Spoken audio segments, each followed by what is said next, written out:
Kembali bersama saya dan Nurdin Halid dalam DBS to the Point. Bung Nurdin, setiap kali Munas, Golkar ini melahirkan partai baru.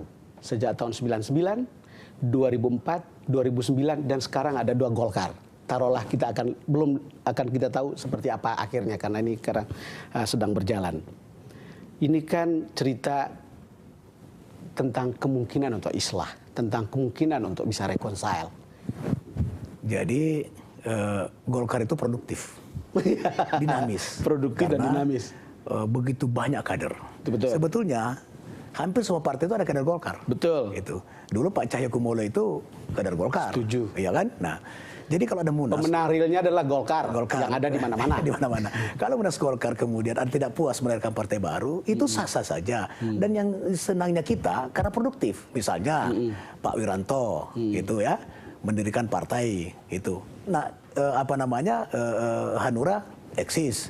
Kemudian Pak Prabowo eksis. Kemudian Pak Surya Paloh eksis. Itu bagus. Nah, mudah-mudahan juga ini mereka tidak puas, dirikan aja partai baru. Tidak usah recokin partai Golkar. Kalau tidak puas, bikin aja partai baru untuk menunjukkan kepada rakyat bahwa Anda itu memang eksis atau tidak eksis. Kalau itu. disuruh bikin partai baru, tidak rekonsiliasi dong namanya. Nah, memang susah rekonsiliasi ini karena sebetulnya sudah pernah. Sudah baik oleh Agung Laksono dengan face to face dengan ARB sendiri maupun dimediasi oleh Pak Tanjung itu memang susah ketemunya. Susah ketemu karena Pak Budi Said itu orang yang sangat disiplin dalam berorganisasi, taat asas beliau itu. Sementara kubu Agung Laksono diajak untuk tidak taat asas, kan nggak ketemu. Gitu. Tidak ketemu karena ambisi yang berlebihan. Sementara ARB tidak punya ambisi. Gitu. Beliau mengatakan kepada saya dan kepada teman-teman dan kepada seluruh DPD yang datang ketemu bahwa untuk apa lagi saya jadi ketua Golkar?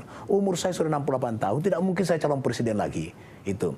Tapi kalau itu amanah dan itu kehendak 2/3 lebih daripada itu berarti saya diundang untuk menjadi pekerja Partai Golkar. Saya akan terima kalau itu tujuannya. Pertanyaan sebetulnya sangat mendasar bagi saya, Bung Nurdin. Soal optimisme tahun 2019. Ya. Kan faktanya adalah Anda tadi menyebut positif dengan kehadiran partai-partai baru yang adalah anak-anak Golkar. Ya. Yang kemudian menjadi besar. Tetapi kan menggerus induknya sendiri. Nah, kalau nanti yang ini juga bikin baru, juga akan menggerus induknya sendiri. Optimisme macam apa yang bisa diharapkan pada tahun 2019? Tidak juga, tidak juga. Kita lihat. Tahun 99, Munas tahun 99 melahirkan, kalau nggak salah, PKPI ya? PKPI ya, Pak Edi Sudrajat, betul. Golkar tetap eksis. Itu betul. Pemenang nomor 2. Setuju. Kemudian 2004, ya kan? Kita pemenang nomor 1.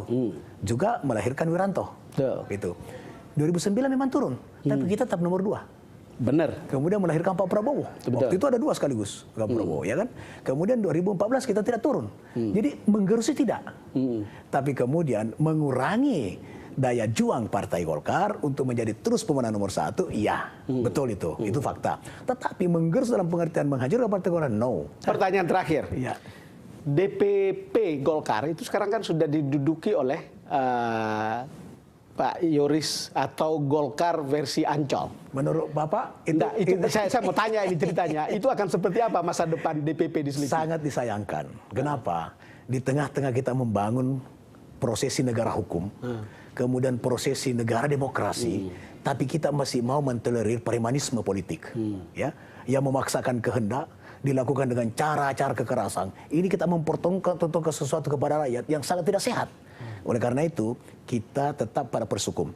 DPP Partai Golkar, dan kebetulan saya tanda tangan sendiri sebagai wakil ketua umum, dengan sekjen, itu telah menyurat kepada pihak keamanan, pihak kepolisian, untuk mengambil tindakan hukum terhadap itu. Nah, kalau ini tidak dilakukan, berarti ada apa? Tapi saya yakin bahwa Munas Golkar bisa diamankan dengan sangat baik.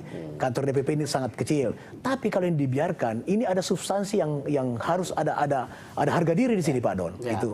Ya, tidak mungkin kami diam. Tidak mungkin kami membiarkan seseorang yang memaksakan kehendak, menunjukkan kekuatan, begitu, seolah-olah dialah yang punya kekuasaan di negeri ini, ya, dialah yang kuat di negeri ini, kemudian mengambil kunci-kunci. Tidak mungkin saya diam. Bung Nurdin, terima kasih sudah hadir di DBS to the Point. Terima kasih, Pak Don. Terima kasih banyak.